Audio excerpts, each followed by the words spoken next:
Pois bem, talvez vocês já tenham feito uma coisa que eu fazia muito quando era criança. Não tenho feito mais, espero que, se você já está bem grandinho, não faça também.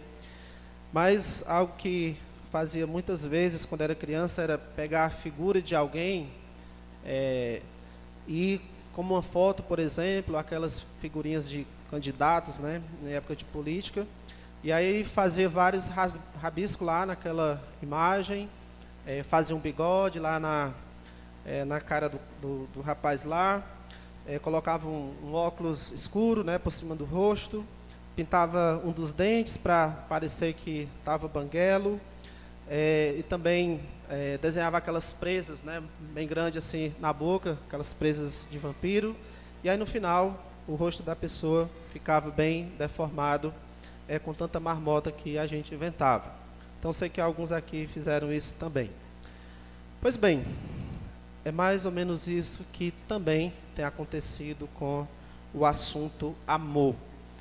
O verdadeiro conceito, entendimento do que é o amor, e esse verdadeiro conceito e verdadeiro entendimento é o que a Bíblia ensina, o conceito bíblico, e esse conceito tem sido deformado por nossas próprias concepções, por nossos achismos do que é o amor, de como deveria ser o amor.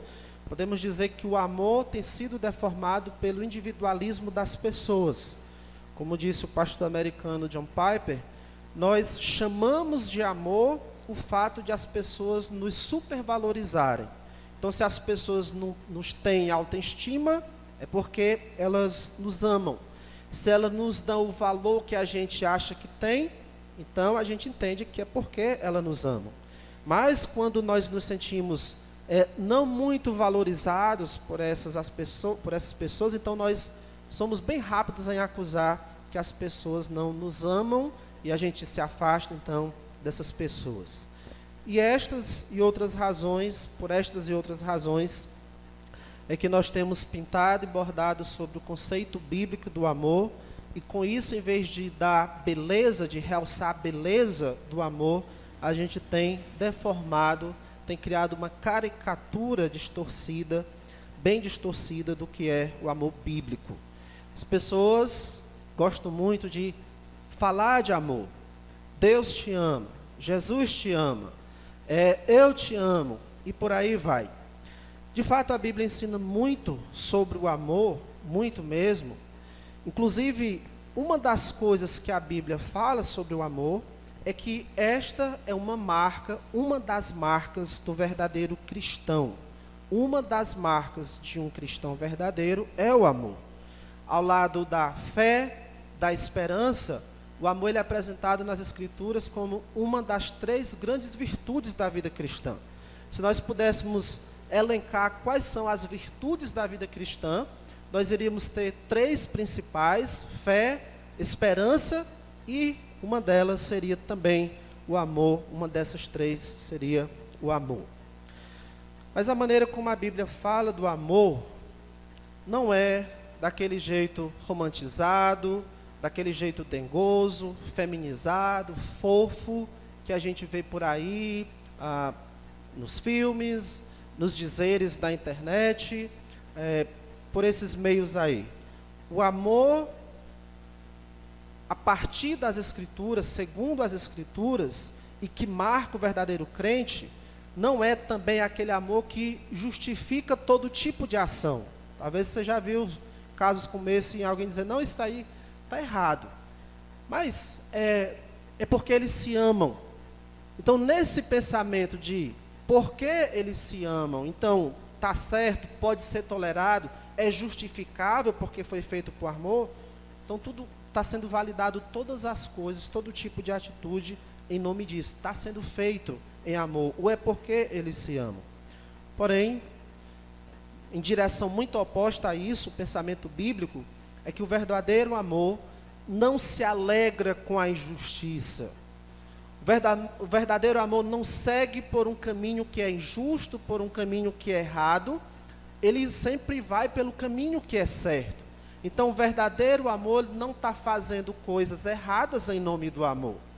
Também diz lá em 1 Coríntios 13, que o amor, ele regozija-se com a verdade.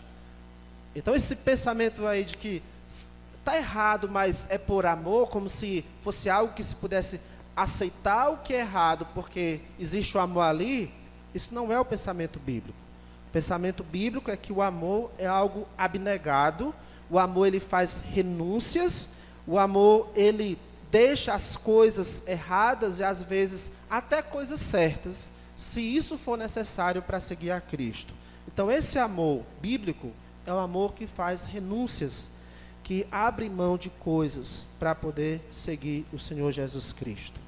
Então o verdadeiro crente, ele ama, sim, mas é bom a gente entender como funciona esse amor, para não fazermos cobranças ou exigências de um amor que não é o amor das Escrituras.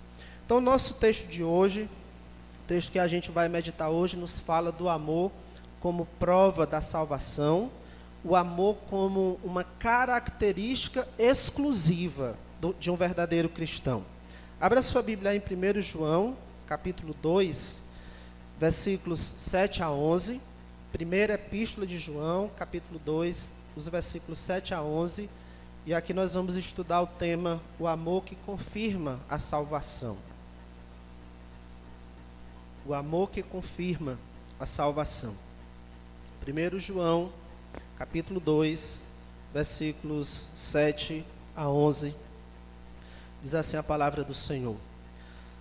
Amados, não vos escrevo mandamento novo, senão mandamento antigo, o qual desde o princípio tivestes. Esse mandamento antigo é a palavra que ouvistes. Todavia vos escrevo novo mandamento, aquilo que é verdadeiro nele e em vós, porque as trevas se vão dissipando e a verdadeira luz já brilha. Aquele que diz estar na luz e odeia seu irmão, até agora está nas trevas. Aquele que ama seu irmão, permanece na luz e nele não há nenhum tropeço. Aquele, porém, que odeia seu irmão, está nas trevas e anda nas trevas e não sabe para onde vai, porque as trevas lhe cegaram os olhos. 1 João 2, 7 a 11, antes disso nós estudamos os versículos 3 a 6, e nesses versículos 3 a 6, nós dissemos que a obediência é a principal evidência de salvação da verdadeira fé. Nós vimos que o verdadeiro cristão tem como característica principal uma vida de obediência, como diz lá no versículo 3. Ora, sabemos, temos certeza que o conhecemos por isso, que o temos conhecido por isto, se guardarmos os seus mandamentos. Então, você pode dizer sem receios, pode dizer sem medos que realmente você é um crente, que de fato você é um salvo, se você puder olhar para a sua vida e ver que existe obediência na sua vida, que a obediência a Deus é algo que se sobressai quando comparado com a desobediência. Quando você puder ver na sua vida que a obediência a Deus é algo predominante, que embora haja falhas na sua vida em relação ao pecado, mas o que se está mais presente é a obediência a Deus.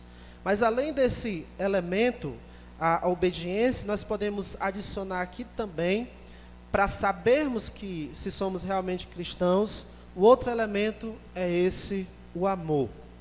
E lembra aqui que o autor, João, ele está desde o início, lá no capítulo 1, se opondo a pensamento de falsos mestres, de falsos irmãos, que estavam afirmando que conheciam a Deus, que tinham um entendimento, um conhecimento elevado de Deus e da verdade, mas eles não estavam se importando na maneira como eles viviam. Não estavam tratando com tanta seriedade essa questão de pecado. Então João mostra que o verdadeiro conhecimento de Deus e da verdade, produz um comportamento santo, produz um comportamento de obediência. E esse comportamento de obediência é a obediência aos mandamentos de Deus. De novo o versículo 3. Ora, sabemos que o temos conhecido por isto, se guardamos os seus mandamentos. Nesses versículos de hoje, 7 a 11, João ele destaca um desses mandamentos, que é o mandamento de amar. Então, primeiro, nos versículos 3 a 11, ele nos fala da obrigação de guardar os mandamentos de Deus, e ali ele nos submete a um teste de comportamento, a um teste moral, um teste em que você avalia como é que está a sua conduta. E agora, nesses versículos 7 a 11, ele isola um desses mandamentos e ele vai nos submeter a um teste do amor, o teste social, o teste do relacionamento. Lá nos versículos 3 e 6, era para a gente parar e avaliar o nosso comportamento, para a gente saber se a fé que nós dizemos ter em Deus realmente condiz com o nosso comportamento, se é apoiado pelo nosso comportamento. Agora, nos versículos 7 a 11, é hora também de nós avaliarmos a veracidade da nossa fé, avaliando a atitude que temos nos relacionamentos.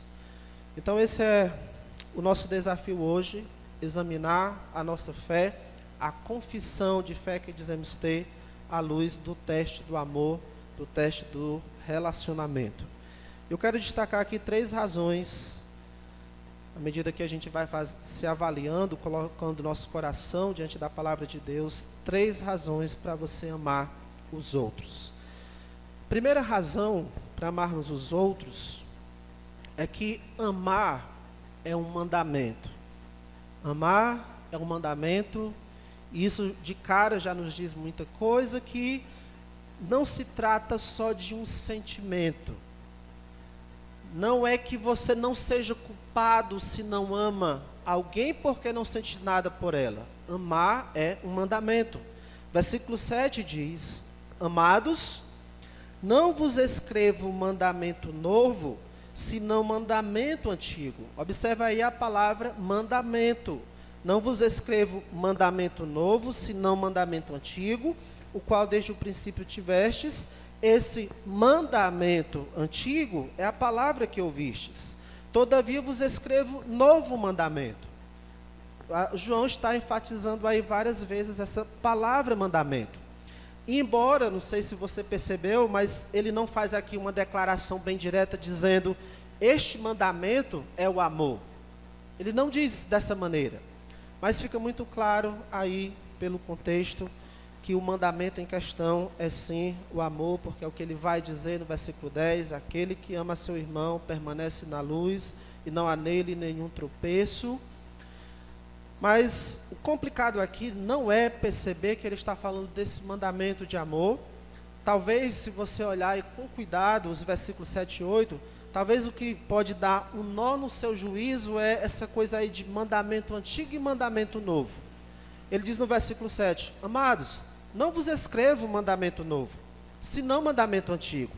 Aí no versículo 8 ele diz, todavia vos escrevo novo mandamento. Você já parou para pensar o que ele está querendo dizer com, não é um mandamento novo, é um mandamento antigo, mas eu estou escrevendo para vocês um mandamento novo. Afinal, como é que o mesmo mandamento pode ser antigo e novo ao mesmo tempo? É antigo ou é novo? As duas coisas.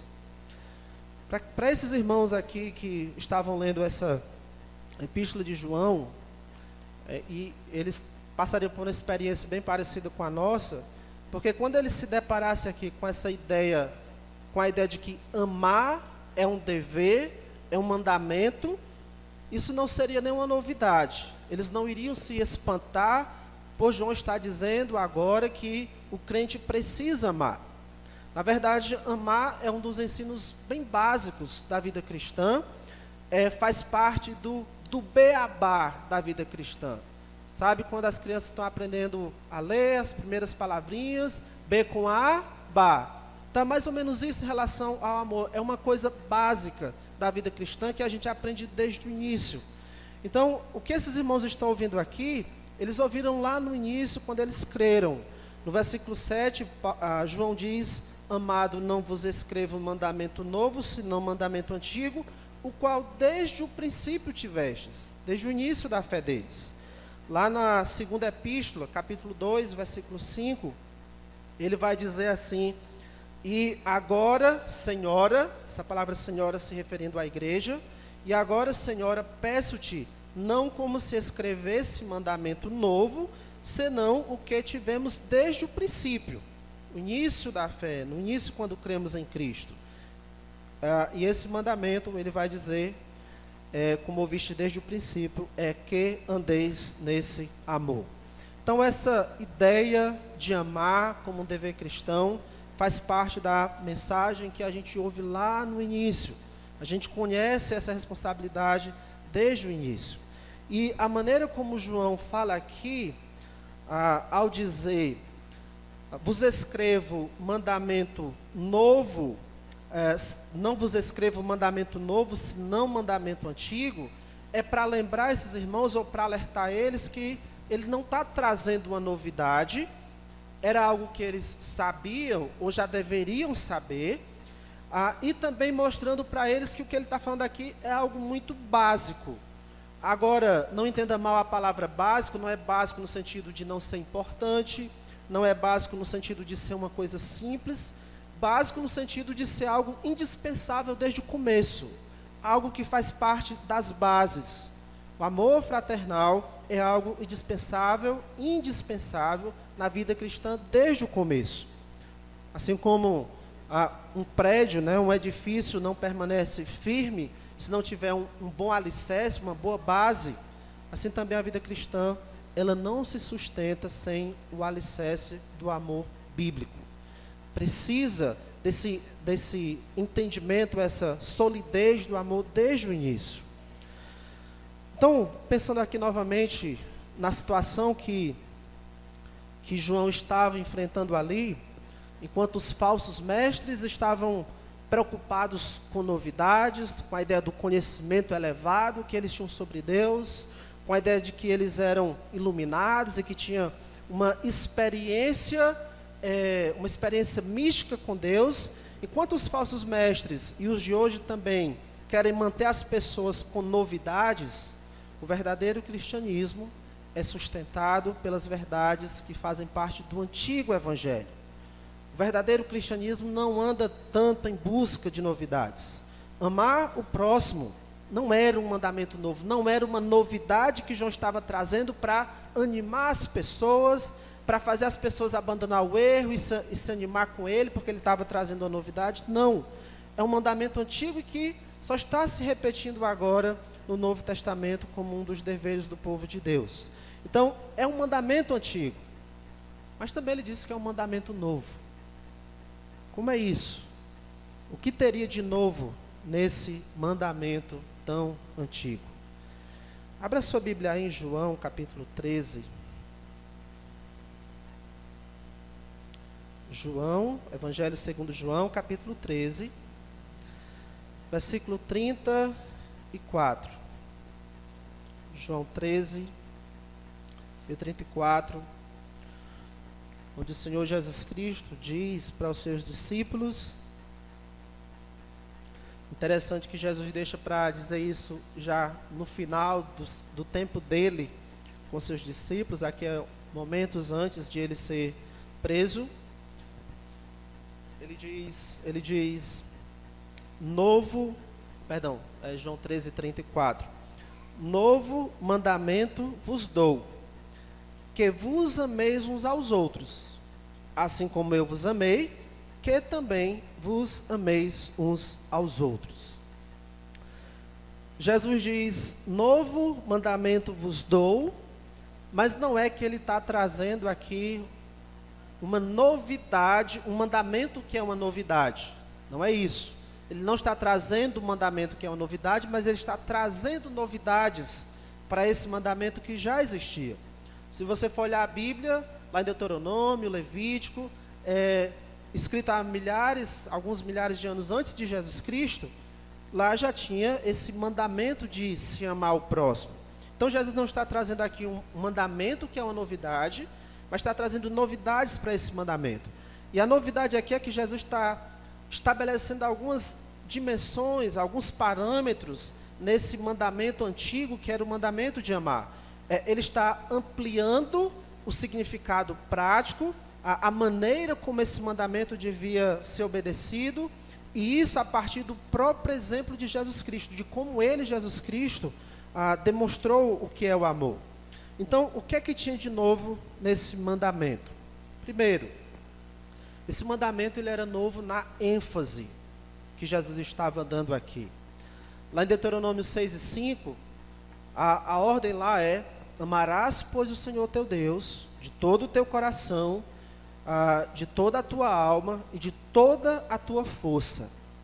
Levíticos 19:18, lá no Pentateuco, escrito por Moisés, lá diz: amarás o teu próximo como a ti mesmo. Jesus, lá em Mateus 22:40, ele diz, depois de citar esses dois mandamentos, ele diz: destes dois dependem toda a lei e os profetas. Ou seja, Jesus juntou Deuteronômio 6:5 com Levítico 19:18, e ele mostrou que o cumprimento de toda a lei dependia do cumprimento, da obediência a esses dois mandamentos: amar a Deus e amar ao próximo. O entendimento antes é que isso era só mais um mandamento, como mandamentos pontuais.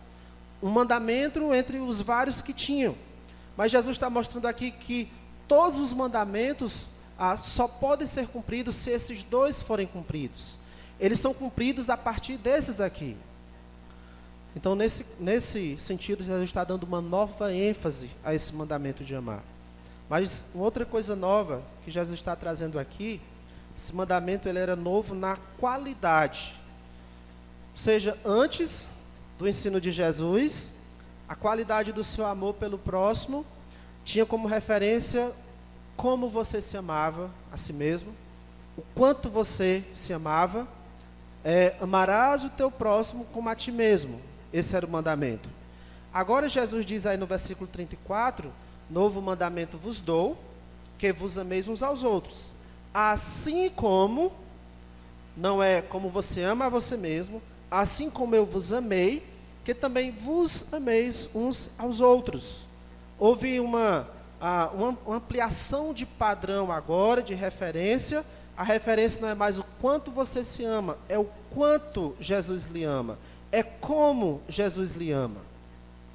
Ou seja, o padrão do seu amor pelo próximo é o amor de Jesus por você. Entende a diferença? Um amor que é sacrificial, um amor que é altruísta, um amor que está disposto a dar a vida. Você não é mais a referência em relação ao amor que você tem por você para o amor para o próximo. É Jesus Cristo. Mas ainda tem uma terceira novidade nesse mandamento, que é na sua extensão. Lá em Levítico 19:18 diz: amarás o teu próximo como a ti mesmo. Para os israelitas, quando eles ouviram isso lá por Moisés, quem era o seu próximo? O conceito, o entendimento de próximo para os israelitas era os outros israelitas que moram aqui com a gente. E também os estrangeiros que moram entre nós. Inclusive tinha uma lei, também em Levítico 19, que dizia: como natural será entre vós o estrangeiro que peregrina convosco, amá-lo-eis como a vós mesmos. Então, o entendimento de quem é o meu próximo são os outros israelitas, aqueles próximos a mim, também os estrangeiros que estão aqui com a gente.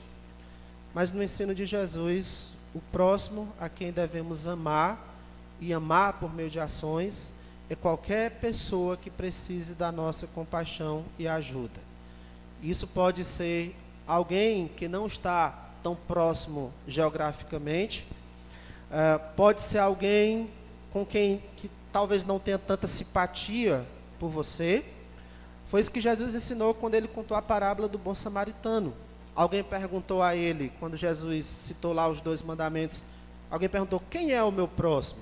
E Jesus foi contar ali a parábola do samaritano para fazer aquela pessoa entender que o seu próximo é qualquer pessoa que precisa da sua ajuda e que esteja ao seu alcance ajudar.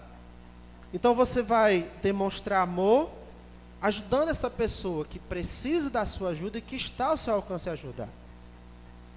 Isso era bem diferente da compreensão que se tinha até o momento. Irmãos, a questão aqui é o seguinte: quando esse assunto de amor é colocado na mesa, nós precisamos lembrar que cada um de nós tem a obrigação de amar, porque amar é um mandamento. E a Bíblia nos diz, com toda a autoridade, várias vezes, para nós amarmos uns aos outros. Que todas as nossas ações em favor dos outros devem ser feitas com amor e por amor. Mas aí a gente precisa lembrar também que o nosso padrão de amar é o Senhor Jesus Cristo. O nosso exemplo, a referência de como vamos amar o próximo, é o Senhor Jesus Cristo. E quando foi para Jesus nos amar, Ele não seguiu a ideia daquelas frases bonitinhas que você acha lá na internet, como por exemplo, ame e cuide quem ama e cuida de você. Já pensou se Jesus fosse adepto dessa ideia e só fosse lhe amar quando Ele percebesse que você amava Ele, se importava com Ele, queria cuidar dEle? Por exemplo, quem te ama, luta por teu amor. Se Jesus fosse lhe amar só quando Ele percebesse que você lutava pelo amor dEle, então se Ele está lutando pelo meu amor é porque Ele me ama. Se Jesus fosse deixar para nos amar só quando Ele visse essa ação da nossa parte, sabe quando Ele iria nos amar? Nunca. O amor de Jesus por nós não é uma resposta ao nosso amor por Ele, não é. E do mesmo modo, o nosso amor pelos outros não é como uma resposta, como um pagamento ao amor que as pessoas têm por nós. Jesus, Ele nos amou quando ainda éramos os seus inimigos. Isso que a Bíblia nos ensina. Jesus é o padrão que nós devemos seguir. E Ele disse, eu porém vos digo, amai os vossos inimigos, orai pelos que vos perseguem. Tem aquele ditado, né? Faça o bem sem olhar a quem? Faça o bem olhando a quem você está fazendo. Inclusive, olhe para os seus inimigos, ou aqueles que lhe tratam como inimigo, e faça o bem a essas pessoas também. Romanos 12:20 diz, se o teu inimigo tiver fome, dá-lhe de comer, se tiver sede, dá-lhe de beber. Ele está precisando da sua ajuda, e você pode ajudar, então, ame o seu próximo. Devemos demonstrar amor a qualquer um que precisa da nossa ajuda, e se estiver ao nosso alcance, ajudar. Amar seguindo o exemplo de Jesus, porque esse é um mandamento, não é uma opção, é um mandamento que nós devemos obedecer. Uma segunda razão para nós, para nós amarmos, é que amar é uma expressão da salvação. Amar é uma expressão da salvação. Vamos voltar a 1 João 2.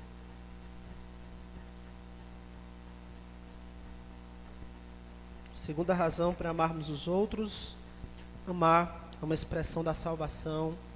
2 João 2:9 diz assim, aquele que diz, está na luz, e odeia seu irmão, até agora está nas trevas. Tente lembrar do que você já ouviu lá no capítulo 1. Aqui João ele volta a desmascarar aquelas pessoas que dizem que é isso e isso, mas que faz de uma forma diferente. Então são pessoas que alegam que estão na luz, que têm um conhecimento elevado de Deus, mas a vida delas, a conduta delas é algo totalmente contrário a essa afirmação que elas têm. João fala a primeira vez sobre isso lá no versículo 6 do capítulo 1. Ele diz, se dissermos que mantemos comunhão com Ele e andarmos nas trevas, mentimos e não praticamos a verdade. Então aqui ele está apontando pessoas que alegam ter comunhão com Deus, mas andam nas trevas, contrário à verdade. A maneira como essas pessoas aqui viviam não condiziam com essa confissão de fé, eu mantenho comunhão com Deus. São duas coisas que não dá para coexistir, a comunhão com Deus e o andar nas trevas. Então a maneira como essas pessoas viviam, a prática do pecado, revelava que quando elas diziam, eu tenho comunhão com Deus, isso é só da boca para fora, não era realidade na vida dela. A atitude que elas tinham para com o pecado, de ignorar o pecado, amenizar a gravidade do pecado, ou mesmo negar o pecado, só testemunhava que quando elas diziam, eu creio em Jesus, isso era só da boca para fora, não era real. Então escute isso, é possível conhecer ou reconhecer um verdadeiro crente pela maneira como ele lida com o pecado. É possível reconhecer um verdadeiro crente pela maneira como ele lida com o pecado. Isso foi o que João nos ensinou lá no capítulo 1. Agora aqui ele está nos mostrando que é possível também reconhecer uma pessoa salva, um verdadeiro cristão, pela prática do amor. Então a gente poderia dizer assim, a atitude correta para com o pecado é uma seta que aponta quem é o verdadeiro crente. A prática do amor é como luzes nessa seta, indicando que este é sim um verdadeiro crente. A atitude em relação ao pecado aponta quem é esse verdadeiro crente, indica quem é esse verdadeiro crente, e essa prática do amor dá uma ênfase ainda maior de que este é sim um verdadeiro crente. Então no capítulo 1, João tinha feito ali um contraste entre luz e trevas. Luz para descrever quem é o verdadeiro cristão, trevas para indicar quem é aqueles que ainda não são cristãos. E ele faz isso aqui de novo nesse nosso texto. No versículo 10, ele associa o amar com viver na luz. Ele diz, aquele que ama seu irmão permanece na luz. E ele associa o odiar, o não amar, com viver nas trevas. No versículo 9 ele diz, aquele que diz estar na luz e odeia seu irmão, até agora está nas trevas. Esse viver na luz é uma descrição da vida do verdadeiro cristão. Aquele que ama seu irmão permanece na luz. Permanecer na luz, na linguagem que João já usou antes, é a mesma coisa de conhecer a Deus, de permanecer em Cristo, de ter comunhão com Deus, é a descrição da salvação. Esse versículo 10 nos ajuda a entender que o amor ao próximo é uma evidência de que você permanece na luz, de que você é salvo. Aquele que ama seu irmão permanece na luz. Por outro lado, o ódio é uma evidência de que você ainda não é salvo, mesmo que você diga com todas as letras, eu creio em Jesus. Versículo 9, aquele que diz estar na luz e odeia seu irmão, até agora está nas trevas. Mesmo que ele diga, eu estou na luz, mas se ele odeia seu irmão, João está dizendo, não. Ele não está nem na sombra, não. Ele está nas trevas. E as trevas aqui é uma descrição da perdição completa. A pessoa que odeia seu irmão está mostrando com isso quanto ela ainda está perdida, distante de Deus, separada de Deus. Versículo 11 mostra que as trevas elas afetam a condição espiritual do homem. Aquele, porém, versículo 11, que odeia a seu irmão, está nas trevas, para indicar que a condição dele, o estado espiritual dele, ainda está perdido, ainda está sem salvação. Além disso, as trevas afetam também a maneira de viver dessas pessoas. Continuando o versículo, diz que e anda nas trevas. E ainda afeta também o entendimento dessas pessoas, diz, e não sabe para onde vai, porque as trevas lhe cegaram os olhos. Então aqueles que odeiam aos seus irmãos, que odeiam ao próximo, eles estão com isso comunicando, eu ainda estou nas trevas, eu vivo nas trevas, e eu não sei para onde vou, porque as trevas me cegaram os olhos. Está perdida. O ódio para com outras pessoas é uma expressão muito clara de perdição. O ódio de alguém para com outras pessoas só revela um coração ainda não convertido. Ódio é uma das características de uma vida não salva. Lá em Tito 3:3, Paulo diz assim, pois nós também outrora éramos nécios, desobedientes, desgarrados, escravos de toda sorte de paixões e prazeres, vivendo em malícia e inveja, odiosos e odiando-nos uns aos outros. Descrição da vida de uma pessoa não salva.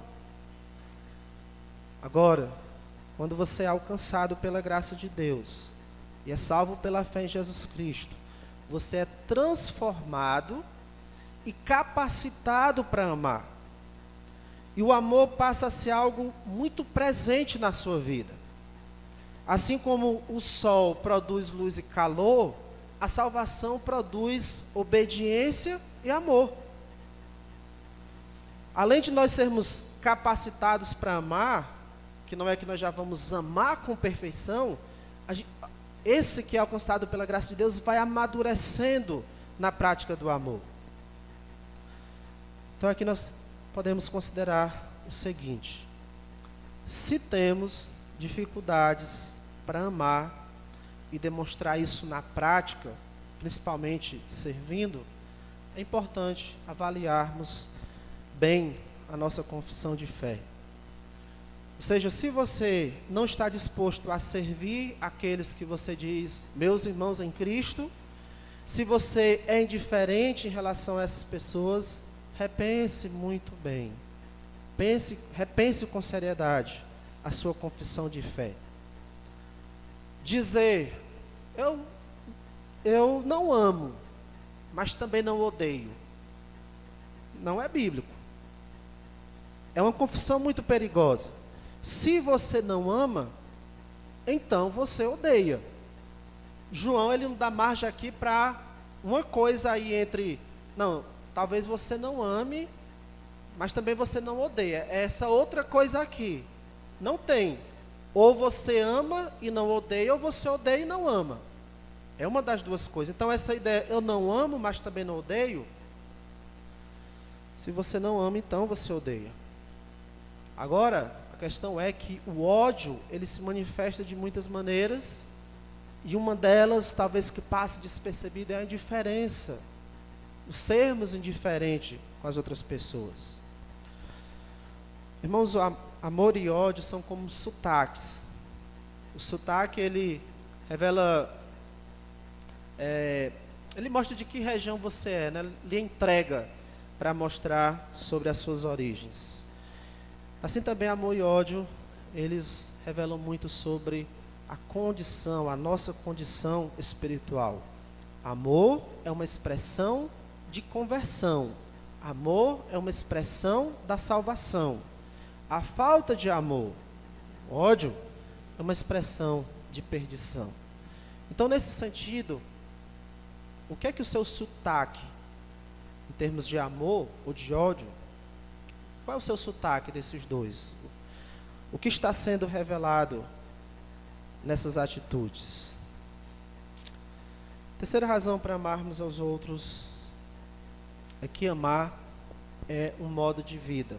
Amar é um mandamento, amar é uma expressão da salvação e amar é um modo de vida.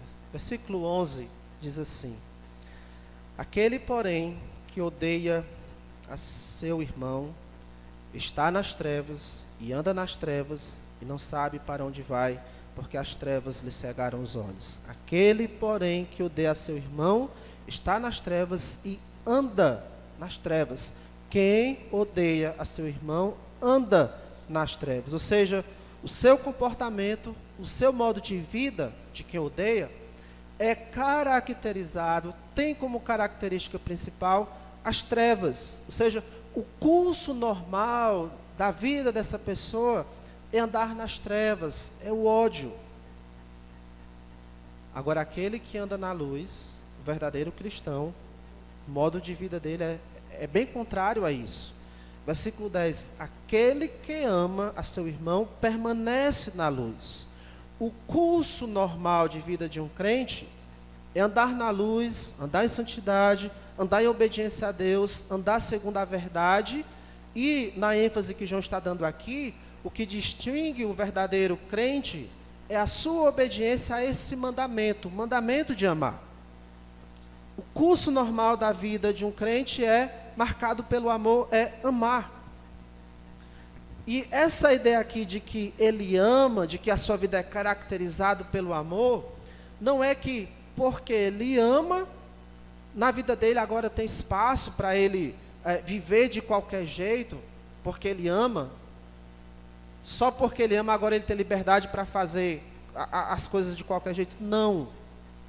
A vida do crente é colorida pela santidade, e o amor faz parte dessa coloração. Ou seja, o amor na vida do crente realça a sua santidade, realça a sua pureza. O amor na vida do crente, na verdade, mostra o quanto ele tem compromisso com Deus, não tanto com as pessoas, mas com Deus. Por isso, no final do versículo 10 diz: e nele não há nenhum tropeço. Aquele que ama seu irmão permanece na luz, e nele não há nenhum tropeço. O verdadeiro cristão não vive aos trancos e barrancos, envolvido no pecado, e ele também não é a causa para que outros vivam no pecado. Não. Ele ama,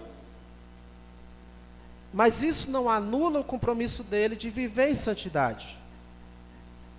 Na verdade, amar é uma maneira dele viver a sua santidade. Amar é uma maneira de ele viver na luz. Amar as outras pessoas é uma ação de santidade. Às vezes nós queremos adotar a ideia de que, por causa do amor, a gente pode amenizar os compromissos. Por causa do amor, a gente pode tolerar certas coisas. Mas o amor não anula esse compromisso de santidade, essa seriedade da vida cristã, não. Pelo contrário, é uma maneira de nós vivermos a santidade, é uma maneira de colocarmos em ação também a santidade. Por isso aqui a gente pode recorrer às palavras do autor lá de Eu Sou Mesmo Cristão, o livro Eu Sou Mesmo Cristão, e lá um dos capítulos, eu já mencionei um outro, um dos capítulos é: você não é um cristão se não ama as outras pessoas. Você não é um cristão se não ama as outras pessoas. Para o verdadeiro cristão, amar é um modo de vida. Ele vive amando. João 13:35, Jesus disse: nisto saberão todos que sois meus discípulos, se tiverdes amor uns pelos outros. Paulo escreveu que nos nossos relacionamentos como irmãos, acima de tudo, esteja o amor, que é o vínculo da perfeição. Colossenses 3:14. Cada um de nós deve auxiliar, cooperar, para que a igreja seja edificada. Isso deve ser feito como? Efésios 4:16, em amor. Efésios 4:2 fala de estarmos suportando uns aos outros em amor. Gálatas 5:13 diz: sediantes, servos uns dos outros pelo amor. Se você for folhear aí o Novo Testamento vai estar bem calcado dessas orientações de amarmos uns aos outros. 1 Tessalonicenses 4:9, vós mesmos estáis por Deus instruído que deveis amar-vos uns aos outros. Sem ofensa aos carecas, mas aproveitando o ditado popular, nós estamos carecas de saber que é nosso dever amar. Não dá para ser crente sem amar. Então, irmãos, vamos aprender sobre o amor e como praticar o amor. E não é difícil nós aprendermos como praticar o amor, porque nós temos as informações que a gente precisa e os exemplos que a gente precisa. A melhor maneira de aprendermos como praticar o amor é olhando o exemplo do próprio Deus, e mais especificamente do próprio Senhor Jesus Cristo. Se você voltar aí no versículo 6, diz assim, 1 João 2:6, aquele que diz que permanece nele, esse deve também andar assim como ele andou, uma referência ao Senhor Jesus Cristo. Então, chama a nossa atenção aqui para buscarmos saber como Jesus andou. Como foi que Jesus amou? Então, nós podemos começar a praticar o amor, olhando o exemplo do Senhor Jesus Cristo e imitando o seu exemplo. Abra sua Bíblia em Efésios, capítulo 5, versículos 1 e 2. Efésios, capítulo 5, os versos 1 e 2. Sede, pois, imitadores de Deus, como filhos amados. Como é que você vai imitar Deus na sua maneira de viver? Se você não sabe como é que Deus vive. Mas o versículo 2 tem uma indicação. E andai em amor, como também Cristo nos amou, e a si mesmo se entregou por nós. Andai em amor, como também Cristo nos amou. Esse versículo aqui não está aí por acaso. E a Bíblia, ela é completa.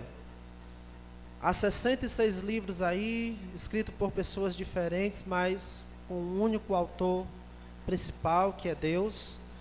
E esse autor principal orientou homens para escrever 4 livros que mostram como Jesus viveu aqui na terra como homem. Mateus, Marcos, Lucas e João. Então, para aprendermos do exemplo de Jesus, nós temos que parar para ler esses livros, irmãos. Você já leu alguma vez os evangelhos? Mateus, Marcos, Lucas e João? Jesus disse para nós ensinarmos todas as coisas que Ele nos tinha ordenado. Isso não exclui o restante das Escrituras, mas a gente precisa parar lá nos evangelhos com atenção, para a gente tanto observar os ensinos de Jesus, como os exemplos, a maneira como Ele viveu. E certamente uma das coisas que nós vamos encontrar muito ali em Jesus é exemplo de amor. Se a gente começar a seguir o exemplo de Jesus, e é o que o crente deve fazer, seguir o exemplo de Jesus, amar com certeza vai ser nosso modo de viver. Leia os evangelhos, o desafio que eu faço para você.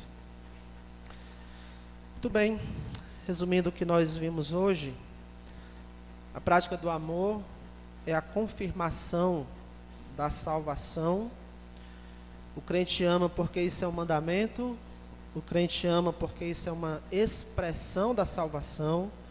O crente ama porque isso é um modo de vida. E há muito ainda para nós aprendermos sobre o amor. Essa epístola vai voltar a tratar desse assunto. Em outro momento nós vamos cavar mais um pouco aí nas terras desse assunto, amor. Mas, pelo que nós vimos hoje, até onde nós caminhamos? Pense nessa pergunta. Você é uma pessoa que ama?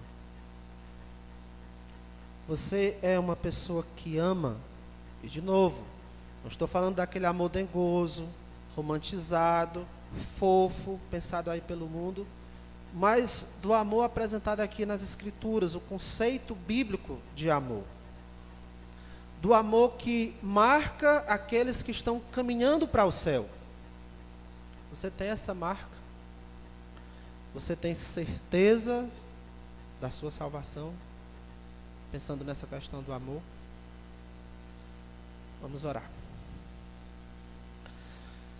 Senhor nosso Deus, conduz os nossos corações, Pai, a olharmos com muita seriedade para o que a Tua Palavra diz, Pai. A Tua Palavra nos chama a examinarmos a nossa fé. Eu te peço que o Senhor nos conceda essa disposição e sensibilidade de avaliarmos, ó Pai, a nossa fé, tanto avaliando o nosso comportamento, se condiz com a Tua Palavra, se também as nossas atitudes estão corretas em nosso relacionamento, Pai. E Que o Senhor, à medida que, com sinceridade, cada um de nós faz isto, que o Senhor venha fortalecer a fé e a certeza daqueles que realmente são habitados pelo Teu Espírito. E que o Senhor incomode, ó Deus, o coração daqueles que têm tido sua vida caracterizada por pecado, por falta de amor. E ajuda essas pessoas a entenderem, ó Deus, o quanto elas carecem de o mais logo chegar diante do Senhor, arrependida dos seus pecados e buscando do Senhor perdão. Nosso Deus, eu te rogo que essa marca que nos distingue como discípulos de Cristo seja bem presente em nossas vidas. Que todos saibam, ó Deus, que nós somos os discípulos do Senhor, por termos amor uns pelos outros. Ajude a cada um de nós a amar uns aos outros, amarmos uns aos outros, como Jesus nos amou. Ó Pai, atende a esta oração, eu te peço, em nome de Jesus. Amém.